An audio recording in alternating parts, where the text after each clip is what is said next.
Hello बच्चों, welcome back to my channel. कैसे हैं आप सब लोग। फिलहाल में जो जूनियर काउंसलर की वैकेंसी आई है उसकी प्रिपरेशन आप लोग की हो गई थी। अब आप लोग प्रैक्टिस सेट आ रहे थे। तो आज की वीडियो में भी ऐसे ही कुछ इंपॉर्टेंट क्वेश्चंस रहेंगे। इससे पहले भी मैं इसका काफी वीडियो अपलोड कर चुकी हूँ, जिसकी एक अलग से प्लेलिस्ट चैनल पर अपलोड है। इसका लिंक मैं डिस्क्रिप्शन में दे दूंगी, देख लीजिएगा। काफी अच्छे क्वेश्चन हैं। तो वीडियो को शुरू करते हैं कुछ और नए क्वेश्चन के साथ। लेकिन शुरू करने से पहले जिन बच्चों ने अभी तक सब्सक्राइब नहीं किया हो, सब्सक्राइब कर लीजिए। वीडियो को लाइक भी कर दीजिएगा और अपने फ्रेंड्स साथ वीडियो को ज्यादा से ज्यादा शेयर भी किया करिए। फर्स्ट क्वेश्चन लेते हैं। विनियोग डैश है, investment is the dash, net additions made to the nations capital stock, persons commitment to buy a flat और house, employment of funds on assets to earn returns, employment of funds on goods and services that are used in production process. तो question में कह रहा है कि जो investment होता है, विनियोग होता है, वो क्या होगा। आप लोग को बैलेंस शीट इससे पहले की जो प्रीवियस वीडियो मैंने अपलोड करी है तो उसमें अकाउंटिंग है, फाइनेंशियल मैनेजमेंट है, काफी क्वेश्चंस मैंने कराए हुए हैं। तो आपको पूरा बैलेंस शीट के बारे में अच्छे से मैंने समझाया हुआ था आपको। तो वहां पर एक साइड एसेट रहती है, एक साइड लायबिलिटी रहती है। एसेट में आपने इन्वेस्टमेंट देखा होगा। तो इन्वेस्टमेंट जो रहता है, इन्वेस्टमेंट विनियोग जो होगा कि जो भी आपने इन्वेस्ट किया है फंड्स में, जो भी आपने लगाए हैं एसेट्स में, तो उसका जितना आपको रिटर्न मिल रहा होता है उससे रिलेटेड होता है कि क्या प्रतिफल आपको मिल रहा है। तो यहाँ पर करेक्ट आंसर क्या हो जाएगा आपका, ऑप्शन सी हो जाएगा कि प्रतिफल को अर्जित करने के लिए जो संपत्तियां होती हैं उन पर जो आप धन को लगाते हैं, धन का प्रयोग करते हैं, कोषों को लगाते हैं, वही हो जाता है आपका विनियोग। तो करेक्ट आंसर हो जाएगा ऑप्शन सी।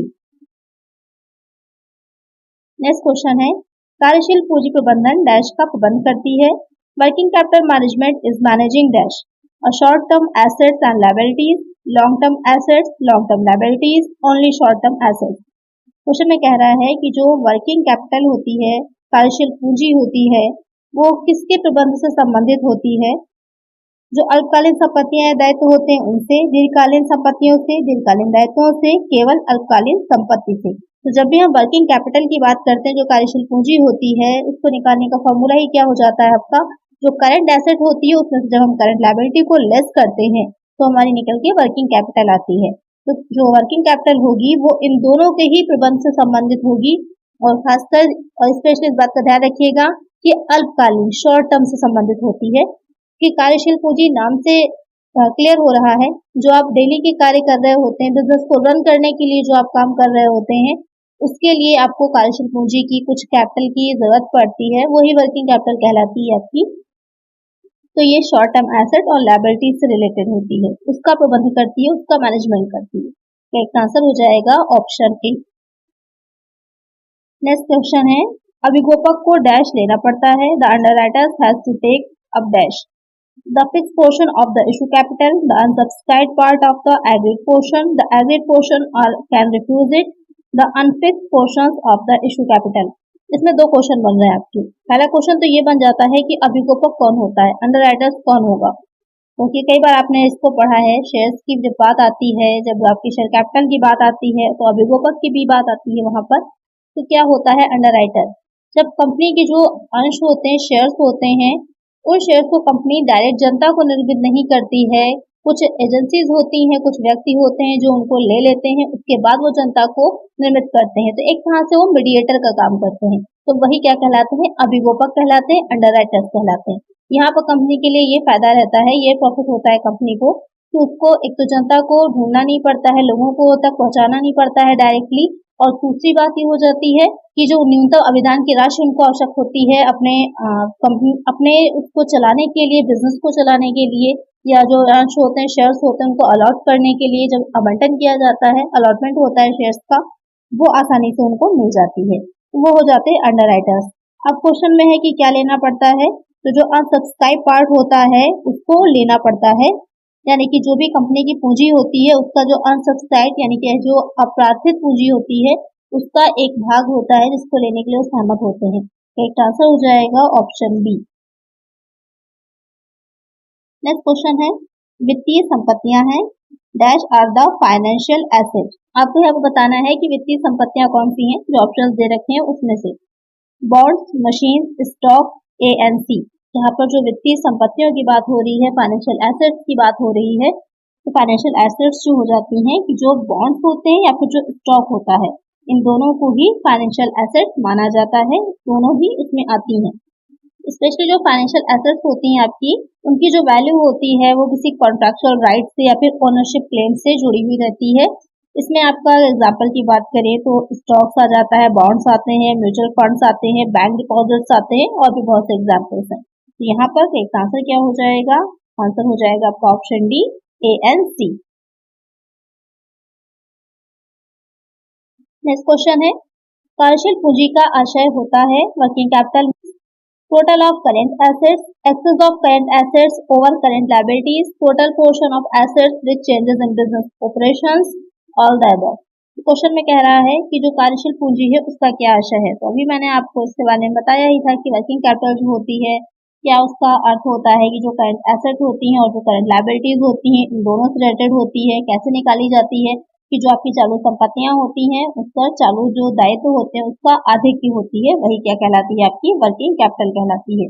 और साथ ही कभी कभी जो आपकी वर्किंग कैपिटल होती है उसको हम दो तरह से देखते हैं, एक हो जाती है ग्रॉस वर्किंग कैपिटल और दूसरी होती है आपकी जो शुद्ध वर्किंग कैपिटल कहलाती है, यानी कि नेट वर्किंग कैपिटल होती है। तो यहाँ पर जो आप जो ग्रॉस वर्किंग कैपिटल होती है वहां पर सिर्फ आप करंट एसेट का ही जो टोटल होता है उसको लेते हैं, और जो आपका संपत्तियों का वह भाग जो ऐसा संचालन में बदलता रहता है, करेक्ट है कि जो आप बिजनेस ऑपरेशंस करते हैं उसमें जो लगा रहता है वो कहलाता है आपका वर्किंग कैपिटल। तो ये तीनों ही ऑप्शन क्या होंगे? करेक्ट हो जाएंगे। कंफ्यूज मत होइएगा क्योंकि कार्यशील पूंजी दो तरह की होती है, इसलिए ये आपका पहला ऑप्शन भी करेक्ट हो जाएगा, बी भी करेक्ट होगा और सी भी करेक्ट हो जाएगा। करेक्ट आंसर होगा यहाँ पर आपका ऑप्शन डी। एग्जाम में इसी तरह के क्वेश्चन आते हैं जो आपको कंफ्यूज करते हैं। वहां पर अगर आपको डिटेल में चीजें पता है तो वहां पर आप कंफ्यूज नहीं होंगी, क्योंकि एक तरह से देखिएगा बी और सी तो दोनों आपके करेक्ट आ ही रहे हैं, पूरी तरह से कम्प्लीटली करेक्ट हैं। कभी कभी आपको जैसे कुछ पॉइंट नहीं भी समझ में आ रहे होते हैं, लेकिन आप ये देख लीजिए कि आपका बी और सी तो करेक्ट है ही, और यहाँ पर कोई ऐसा ऑप्शन आपके पास दे नहीं रखा है कि बोथ बी एंड सी, तो इसका मतलब ये है कि आपका तीनों ही ऑप्शन करेक्ट हो जाएंगे। तो करेक्ट आंसर होगा ऑप्शन डी। ये ऐसे क्वेश्चंस के लिए मैं बता रही हूँ जहाँ पर आपको कंफ्यूजन हो, किसी एक पॉइंट में समझ में नहीं आ रहा हो, तो वहां पर आप इस ट्रिक का यूज कर सकते हैं।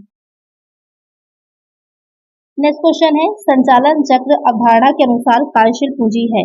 According to operating cycle concept, working capital is that liquid part of new working capital which is required during operating cycle period, net working capital, operating capital, gross capital. तो यहाँ पर question आपसे कह रहा है कि जो कार्यशील पूंजी है उसके कई कॉन्सेप्ट होते हैं, तो यहाँ पर जो ऑपरेटिंग साइकिल कॉन्सेप्ट होता है उसके अकॉर्डिंग कार्यशील पूंजी क्या रहती है। तो जो शुद्ध कार्यशील पूंजी होती है, नेट वर्किंग कैपिटल होती है, उसका ही एक भाग होती है जिसकी आवश्यकता होती है जो कंपनी के की जो चीजें हैं, जो बिजनेस साइकिल चल रहा है उसकी डेली यूज में जो जो चीजें लगती हैं उसके लिए। तो करेक्ट आंसर हो जाएगा आपका ऑप्शन ए। नेक्स्ट क्वेश्चन है, स्थायी कार्यशील पूंजी है। Fixed working capital is minimum stock of raw material, minimum balance of bank, salaries of workers, all the above. तो जो स्थायी कार्यशील पूंजी है, फिक्स्ड वर्किंग कैपिटल है, वो क्या कहलाती है? स्थायी वर्किंग कैपिटल इन तीनों से ही रिलेटेड होती है। पहले इसको समझ लीजिए मतलब क्या हो जाता है फिक्स वर्किंग कैपिटल का। आप जो बिजनेस चला रहे होते हैं तो वहां पर जो कच्चा माल है, जो रॉ मटेरियल है, वो आपको कंफर्म नहीं होता। हो सकता है कि अगर एकदम से डिमांड बढ़ जाती है तो आपको ज्यादा रॉ मटेरियल चाहिए होगा, डिमांड घट जाएगी तो आपका रॉ मटेरियल की डिमांड भी कम हो जाती है। लेकिन जो उसका एक मिनिमम स्टॉक होगा वो आप अपने पास रखते ही हैं, जिससे कि कोई भी अचानक से चेंजेस आए तो आपको पास स्टॉक की कमी ना हो, आपका जो बिजनेस है यानी कि जो प्रोडक्शन है वो रुके नहीं। तो आपको मिनिमम स्टॉक की जरूरत होती ही है।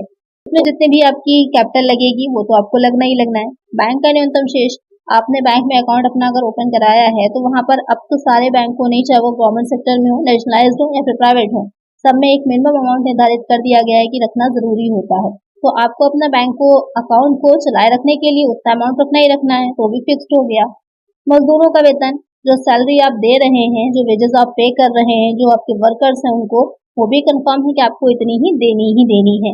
तो उसमें जो भी आपकी पूंजी लग रही है, कार्यशील पूंजी लग रही है, वो सब क्या होती है? फिक्स्ड यानी कि स्थायी प्रकृति की ही होती है। तो यहाँ पर एक आंसर क्या हो जाएगा? Option D, all the above. जब क्वेश्चन अगर नहीं समझ में आया तो उसको थोड़ा सा डिटेल करके, थोड़ा सा एक्सप्लेन करा करिए अपने माइंड में, उसके बाद समझा करिए।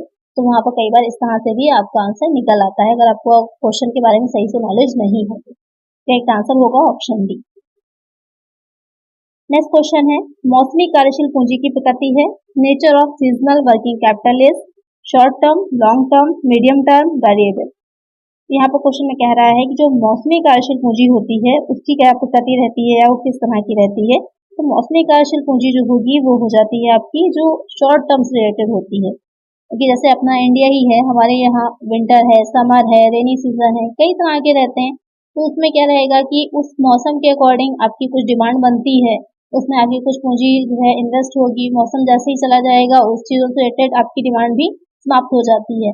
उसमें जो पूंजी लगी रहती है वो क्या कहलाती है, मौसमी कार्यशील पूंजी। तो उसकी प्रकृति क्या हो जाती है, वो शॉर्ट टर्म होती है, अल्पकालीन होती है। तो एक आंसर हो जाएगा ऑप्शन ए। नेक्स्ट क्वेश्चन है, कार्यशील पूंजी की पर्याप्तता आवश्यक है। Adequacy of working capital is required for prompt payment, for increase in credit, for convenience in raising loan, all the above. तो यहाँ पर क्वेश्चन में कह रहा है कि जो वर्किंग कैपिटल होती है उसकी नीड क्यों होती है, क्यों इंपॉर्टेंट होती है, क्यों आवश्यक होती है। तो यहाँ पर इन तीनों ही चीजों के लिए आपकी वर्किंग कैपिटल इंपॉर्टेंट होगी कि जो पेमेंट आप कर रहे हैं, जो जब भी लोन लिया जाता है तो लोन लेने से पहले जो भी लोन दे रहा होगा वो आपकी बिजनेस की इन सारी चीजों को ध्यान में रखता है, ध्यान देता है कि लिक्विडिटी क्या है। इसीलिए आपका लिक्विडिटी रेशियोज निकाले जाते हैं जिससे कि आसानी से जान सके कि आपकी बिजनेस की करंट में सिचुएशन क्या है, कि आवश्यकता पड़ने पर उसका लोन आप वापस चुका पाएंगे या नहीं पेमेंट कर पाएंगे उसको। तो भुगतान में तरलता है तो भी साथ में अगर आपकी लिक्विडिटी रेशियोज अच्छे रहते हैं, अगर आपकी भुगतान करने की शोधन क्षमता अच्छी होती है, सॉल्वेंसी रेशियोज जो निकाले जाते हैं, तो वहां पर आपकी गुडविल अच्छी बनती है, आपको स्टॉक अच्छी बनती है, इसलिए आसानी से आपको लोन भी मिल जाता है और ऋण प्राप्ति में सुविधा है। तो तीनों ही आंसर आपके करेक्ट हो जाएंगे। तो करेक्ट आंसर होगा option D, all the above. Next question है, अत्यधिक कार्यशील पूंजी प्रमाण है। Excess working capital is evidence of advance credit, deemed of the product, idle funds, none of this.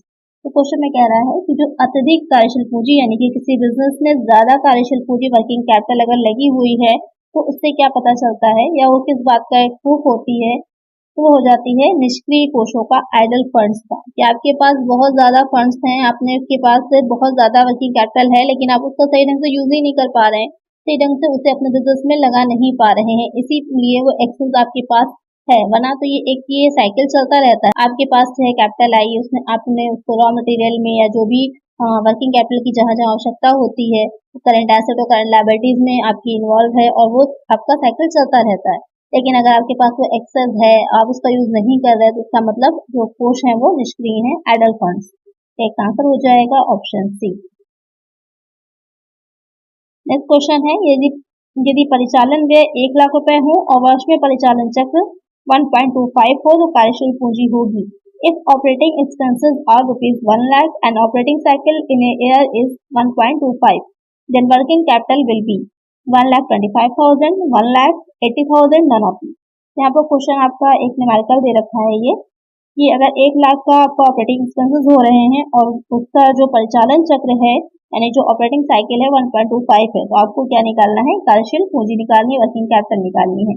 उसका फॉर्मूला होता है, फॉर्मूला क्या हो जाएगा, तो इसको निकालने का आपका फॉर्मूला होगा जो operating expenses upon operating cycle. Operating expenses कितने थे, 1 लाख के थे, ऑपरेटिंग साइकिल कितना था 1.25 का, डिवाइड कर दीजिए, कितना आ जाएगा 80,000। यही हो जाएगी आपकी कार्यशील पूंजी वर्किंग कैपिटल। एक आंसर क्या हो जाएगा हमारा, ऑप्शन सी। नेक्स्ट क्वेश्चन है, कार्यशील पूंजी को डैश पूंजी के रूप में भी जाना जाता है। Working capital is also known as dash current asset, operating, projecting, operating capital. तो यहाँ पर जो कार्यशील पूंजी है, वर्किंग कैपिटल है, आप उसे और किस नाम से जानते हैं। तो अभी आपको जैसे मैंने इसको एक्सप्लेन करा, वर्किंग कैपिटल के बारे में बताया, तो क्या यही बात तो बताई गई है कि जो बिजनेस होता है उसको चलाने के लिए जो हम जो रेवेन्यू एक्सपेंडिचर्स हो जाते हैं, जो आपके आयकर प्रगति के व्यय करते हैं, उन सबको करने के लिए जो कि किसी बिजनेस को रन करने के लिए इम्पोर्टेंट होते हैं, डेली के होते हैं, खर्चे जो एक्सपेंसेस होते हैं, उस सब के लिए होते हैं। तो बिजनेस को का संचालन करना, उसका ऑपरेशन करना, तो और क्या कहलाता है, वो हो जाता है ऑपरेटिंग कैपिटल। तो इसका आंसर क्या हो जाएगा, ऑप्शन डी, संचालन पूंजी कहा जाता है। नेक्स्ट क्वेश्चन है, डैश उन निधियों को संदर्भित करता है जो एक संगठन के पास अपने दैनिक कार्यों के वित्त पोषण के लिए होनी चाहिए। Dash refers to the funds which an organization must possesses to finance its day-to-day operations। Retain earning, fix capital, working capital, all of that. बहुत ही इजी सा क्वेश्चन है कि कौन से फंड्स होते हैं जो किसी ऑर्गेनाइजेशन के डेली के काम को चलाने के लिए इंपॉर्टेंट होते हैं। सिंपल सा होगा, वर्किंग कैपिटल हो जाएगा, कार्यशील पूंजी। एक आंसर हो जाएगा ऑप्शन सी। नेक्स्ट क्वेश्चन है, डैश लाभप्रदता के साथ विपरीत रूप से भिन्न होता है। Dash varies inversely with profitability, risk, asset, liquidity, revenue. तो यहाँ पर जो क्वेश्चन कह रहा है कि जो लाभप्रदता के साथ किसका विपरीत रूप से संबंध रहता है, वो हो जाता है आपका लिक्विडिटी, तरलता जो होती है उसका विपरीत रूप से या वितरण या जो इनवर्सली होता है, रिलेशन होता है। मेन बात यह है कि दोनों ही वर्किंग कैपिटल जो आपकी हो जाती है, कार्यशील पूंजी होती है, उससे जुड़े रहते हैं कि अगर एक कंपनी जो है वो हाई अगर टेम्परेरी वर्किंग कैपिटल को रख रही है तो उसका मतलब ये है कि करंट एसेट ज्यादा है, जिससे कि क्या होगी, लिक्विडिटी ज्यादा रहेगी। लेकिन अगर लोअर लेवल पर वर्किंग कैपिटल रख रही है तो वहां पर लिक्विडिटी क्या हो जाती है, कम हो जाती है। अगर वो हाई लिक्विडिटी रखती है तो वहां पर रिस्क जो हो जाता है वो लो रहता है। क्यों? क्योंकि अगर लिक्विडिटी ज्यादा है, तरलता ज्यादा है, तो रिस्क वहां पर कम रहेगा। क्योंकि किसी भी तरह की सिचुएशन आती है तो उससे निपटने के लिए आपके पास ऑलरेडी लिक्विडिटी इतनी होगी, लिक्विड एसेट्स अवेलेबल होंगी।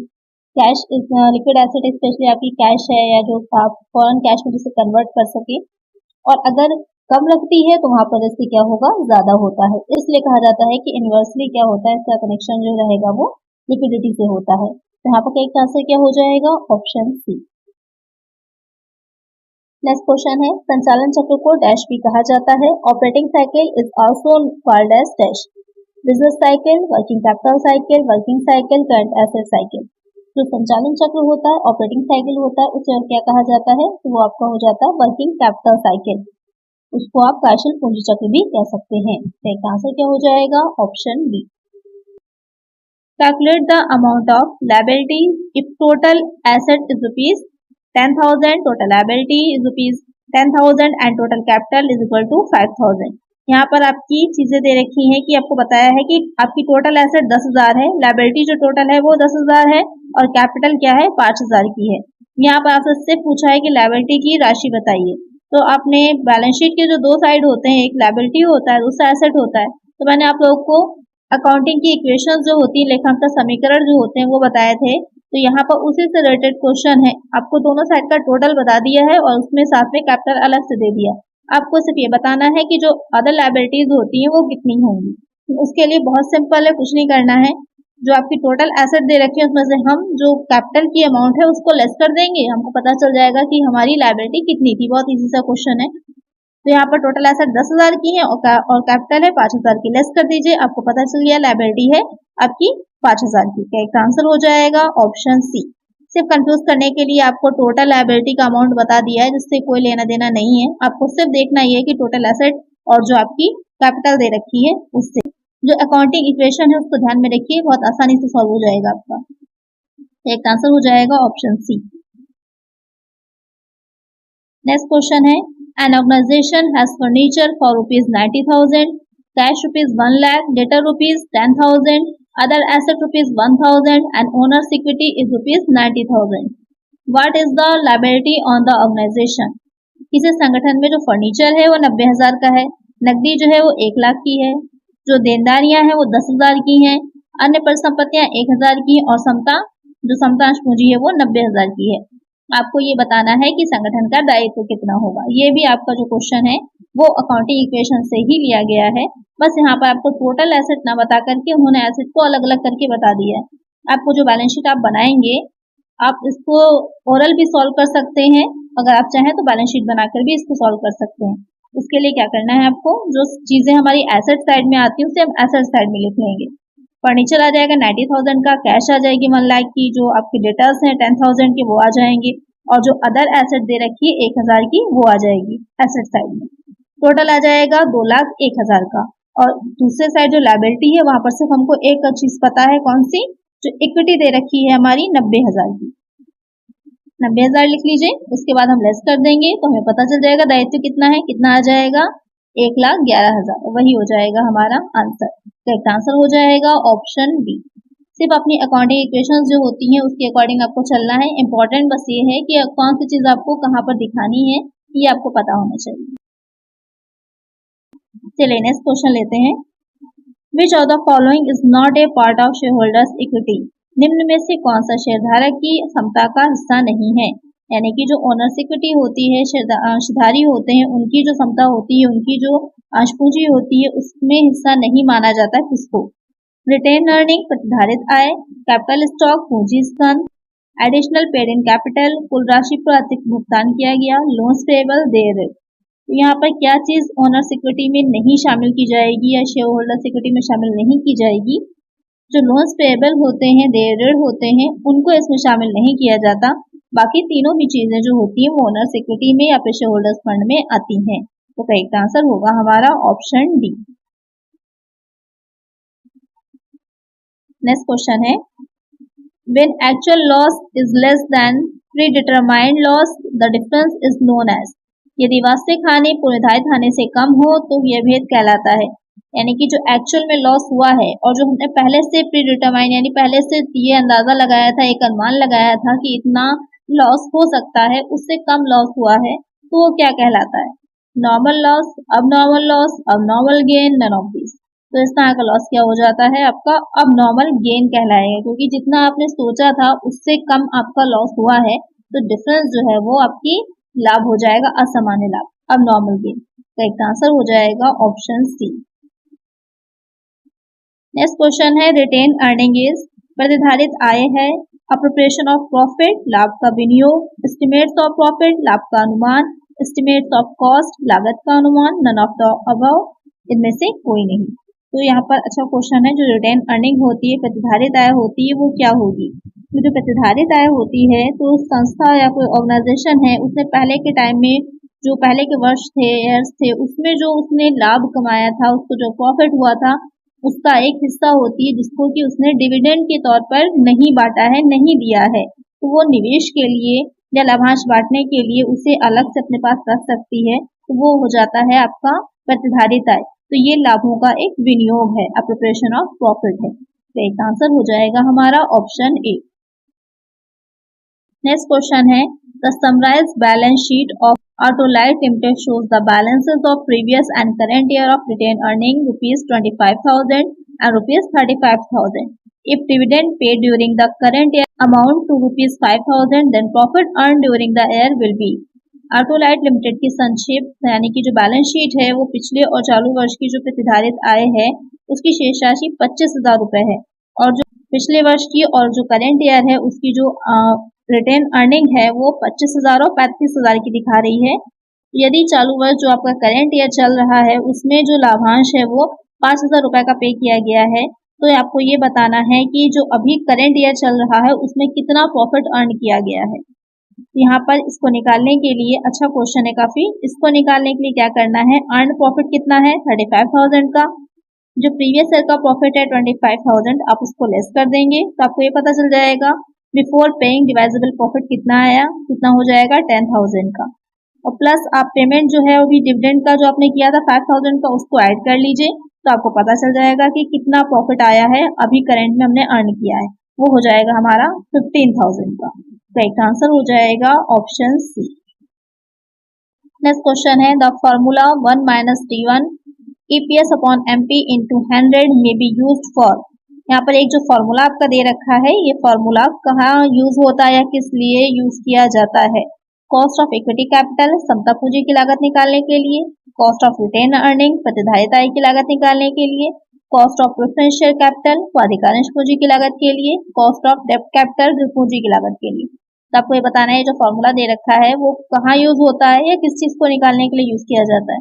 ये फॉर्मूला यूज होता है आपका जो रिटेन अर्निंग होती है, कॉस्ट ऑफ रिटेन अर्निंग, क्योंकि जितनी भी आप कैपिटल लगी होती है उस सबका भी एक लागत आती है, कॉस्ट आती है, इसीलिए इक्विटी शेयर हो चाहे प्रेफरेंस शेयर्स हो, उन सबका या डिबेंचर्स हो, तो उन सबकी कॉस्ट ऑफ कैपिटल निकाली जाती है, तो रिटेन अर्निंग की भी निकाली जाती है। ये इसका फॉर्मूला हो जाएगा रिटेन अर्निंग का, प्रतिधारित आय का। एक आंसर हो जाएगा ऑप्शन बी। नेक्स्ट क्वेश्चन है, earnings that have a cumulative amount are not paid to the stockholder as a dividend is known as। प्राप्तियां जो एक संचित राशि है और अंशधारकों को लाभांश के रूप में नहीं दी जाती हैं, क्या कहलाती हैं? यहाँ पे एक तरह से कंप्लीट डेफिनेशन दे रखी है। अभी मैंने आपको समझाया था रिटेन अर्निंग के बारे में कि जो पिछले कई वर्षों का जो लाभ होता है, प्रॉफिट होता है, उसको संचित करके रखा जाता है, वो रिजर्व में रखा जाता है और उसे लाभांश के डिविडेंड के तौर पर नहीं बांटा जाता है, वो कहलाता है रिटेन अर्निंग प्रतिधारिता। तो एक आंसर होगा यहाँ पर प्रतिधारित प्राप्ति यानी कि रिटेन अर्निंग। तो एक आंसर हो जाएगा ऑप्शन ए। नेक्स्ट क्वेश्चन है rent outstanding for the month of 12 December will appear on. 12 दिसंबर माह का अदद किराया दिखाया जाएगा debit side of cash book रोकड़ पुस्तक के डेबिट पक्ष में, credit side of cash book रोकड़ पुस्तक के क्रेडिट पक्ष में, आइदर साइड किसी भी पक्ष में दिखा सकते हैं या फिर नोवेयर कहीं पर भी नहीं दिखाया जाएगा। तो जो आपकी कैश बुक बनती है, जैसे प्रीवियस वीडियो में जो मैंने अपलोड करी थी वहाँ कैश बुक के बारे में आपको बताया था, जो कैश बुक बनाई जाती है वहाँ सारी जो भी नगद में जो भी कैश में आपने पेमेंट किए हैं या जो भी आपको कैश में रिसीव हुआ है सिर्फ उसको ही दिखाया जाता है, बाकी चीजों को नहीं दिखाया जाता। तो यहाँ पर क्योंकि आउटस्टैंडिंग है तो उसे आप जो कैश बुक बनाएंगे उसमें कहीं पर भी नहीं दिखाएंगे, ना ही रिसीविंग में ना ही पेमेंट में। तो यहाँ पर क्या होगा, आपका करेक्ट आंसर हो जाएगा option D nowhere. Next question है which of the following item will not appear in the debit side of the trading account. निम्नलिखित में से कौन सी वस्तु व्यापारिक खाते के डेबिट पक्ष में नहीं दिखाई जाती। Purchase, gross loss, opening stock, gross profit. Question में कह रहा है कि इसमें से कौन सी ऐसी चीज है जो आप ट्रेडिंग अकाउंट बनाते हैं उसके डेबिट साइड में नहीं दिखाते हैं। तो डेबिट साइड में क्या क्या दिखाया जाता है, ओपनिंग स्टॉक दिखाते हैं, परचेज दिखाते हैं, जो आपने एक्सपेंसेस डायरेक्ट किए होते हैं वो दिखाया जाता है, जो प्रॉफिट होता है वो दिखाया जाता है, ग्रॉस प्रॉफिट। तो यहाँ पर जो आपको पूछ रहा है तो परचेज भी दिखाएंगे, जो आपका ओपनिंग स्टॉक है उसको भी दिखाएंगे और जो ग्रॉस प्रॉफिट है उसको भी दिखाएंगे। क्या नहीं दिखाएंगे, जो ग्रॉस लॉस दे रखा है यानी कि जो सकल हानि है उसे नहीं दिखाते हैं। सकल हानि किसमें दिखाई जाती है, जो आपका क्रेडिट साइड होता है वहां दिखाई जाती है। तो एक आंसर हो जाएगा हमारा ऑप्शन बी।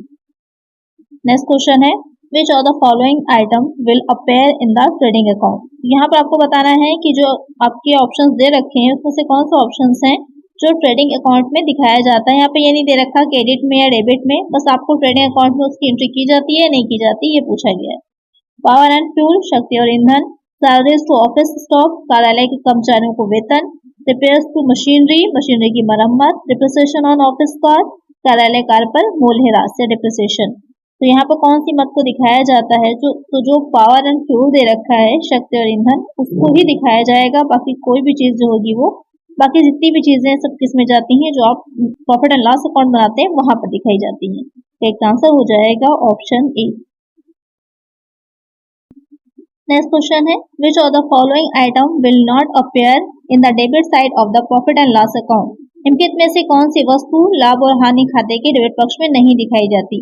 यहाँ पर पूछा है आपसे जो प्रॉफिट एंड लॉस अकाउंट हम बनाते हैं उसके डेबिट साइड में क्या चीज नहीं दिखाएंगे। तो डेबिट साइड में जितने भी इनडायरेक्ट एक्सपेंसेस होते हैं वो सब दिखाए जाते हैं। तो ऑडिट फीस, ऑफिस रेंट और फाइनेंशियल एक्सपेंसेस तीनों ही दिखाए जाते हैं डेबिट साइड में। लेकिन जो आपके कैरेज इनवर्ड दे रखा है वो प्रॉफिट एंड लॉस अकाउंट में नहीं दिखाया जाता, बल्कि कहाँ दिखाया जाता है, जो ट्रेडिंग अकाउंट हम बनाते हैं वहां पर हम जो डेबिट साइड होता है उसमें दिखाते हैं, क्योंकि यहाँ पर एक तरह से डायरेक्ट एक्सपेंस होता है इस वजह से। तो यहाँ पर एक आंसर क्या होगा हमारा ऑप्शन डी।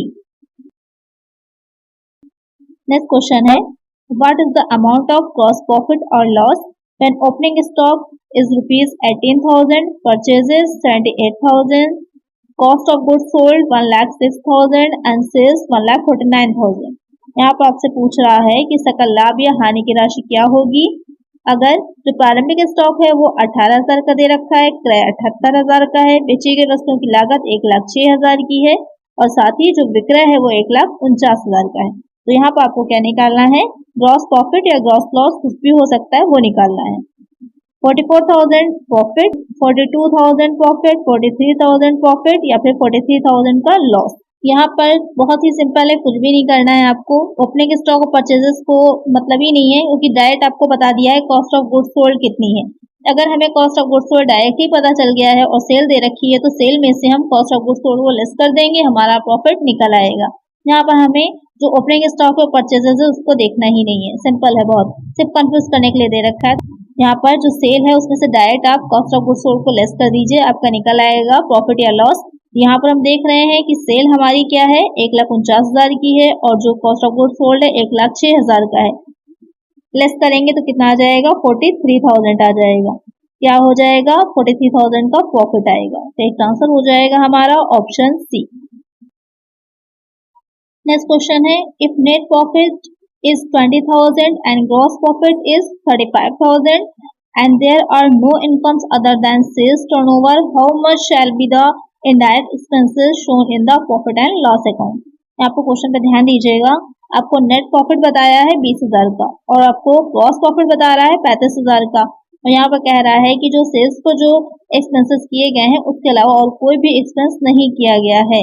तो यहाँ पर आपको क्या निकालना है, जो इनडायरेक्ट एक्सपेंसेस होते हैं वो निकालने हैं। क्योंकि आपको पता है जो ग्रॉस प्रॉफिट होता है वो ट्रेडिंग अकाउंट से निकलता है और नेट प्रॉफिट जो हम प्रॉफिट एंड लॉस अकाउंट बनाते हैं उससे निकालते हैं। तो जो ग्रॉस प्रॉफिट है वो कहाँ जाएगा, क्रेडिट साइड में चला जाएगा, जो आप प्रॉफिट एंड लॉस अकाउंट बनाएंगे उसकी। और नेट प्रॉफिट निकल के, क्योंकि डेबिट जब आपका क्रेडिट शेष होता है, क्रेडिट बैलेंस होता है, तो डेबिट साइड में निकल करके बैलेंस शीट फिगर में आता है। तो ऑलरेडी दे रखा है तो हम इसे नोट कर लेंगे, 20,000 का आ जाएगा। तो सीधे सीधे आपको क्या करना है, जो 35,000 में से 20,000 आप लेस कर दीजिएगा, निकल के आ जाएगा हमारा कितना, 15,000। तो यही 15,000 हो जाएंगे हमारे इनडायरेक्ट एक्सपेंसेस, और इसमें कुछ आपको नहीं करना है। करेक्ट आंसर हो जाएगा हमारा ऑप्शन बी। बहुत सिंपल से इजी से क्वेश्चन है, इससे थोड़ा सा आपको ध्यान देना है कि कहाँ पर कैसे चीजों को रख करके आपको निकालना है, कंफ्यूज हो जाएंगे दोनों प्रॉफिट देख करके। तो बस इतना ध्यान रखना है कि कौन सी चीज कब कैसे निकल करके आती है। यहाँ पर करेक्ट आंसर हो जाएगा ऑप्शन बी। आज की वीडियो में इतना ही। आई होप आपको वीडियो अच्छी लगी होगी, क्वेश्चंस अच्छे लगे होंगे।